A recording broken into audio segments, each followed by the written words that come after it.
ભાભર તાલુકાના અસાણા ગામે થયેલી વૃદ્ધની હત્યાના કેસમાં પોલીસે ઝડપી સફળતા મેળવી છે। 65 વર્ષીય વૃદ્ધની લાકડીના ફટકા મારીને નિર્મમ હત્યા કરવામાં આવી હતી, જ્યારે ઘટનામાં એક મહિલાને પણ ગંભીર ઈજા પહોંચી હતી અને તેમને ફ્રેક્ચર થયું હતું। ઘટનાની ગંભીરતાને ધ્યાનમાં રાખીને ભાભર પોલીસે તાત્કાલિક તપાસ શરૂ કરી હતી। હ્યુમન સોર્સ, ટેકનિકલ સર્વેલન્સ અને વિવિધ પુરાવાઓના આધારે પોલીસે ગણતરીની કલાકોમાં હત્યાના આરોપીને ઝડપી પાડ્યો। બનાસકાંઠાના ભાભર તાલુકાના અસાણા ગામે થયેલી વૃદ્ધની હત્યાના કેસમાં પોલીસે આ સફળતા મેળવી છે।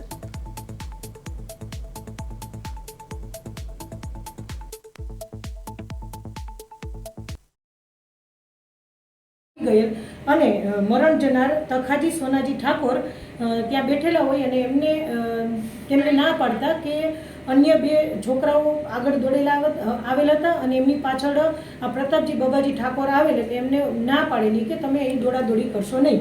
આવી બાબતમાં ઉશ્કેરાઈ જઈ અને પ્રતાપજી બબાજી ઠાકોરે ત્યાં પડેલ લાકડી તેમના હાથે અને પગના ભાગે મારી અને એમને ફ્રેક્ચર કરેલું હતું અને એ સાથે વચ્ચે તેમના પત્ની કેશાબેન આડા આવતા એમને પણ હાથમાં અને પગમાં લાકડી મારેલી હતી, જેના કારણે એમને ફ્રેક્ચર થયેલું હતું અને આ બંનેને હોસ્પિટલ ખાતે લઈ જવામાં આવ્યા।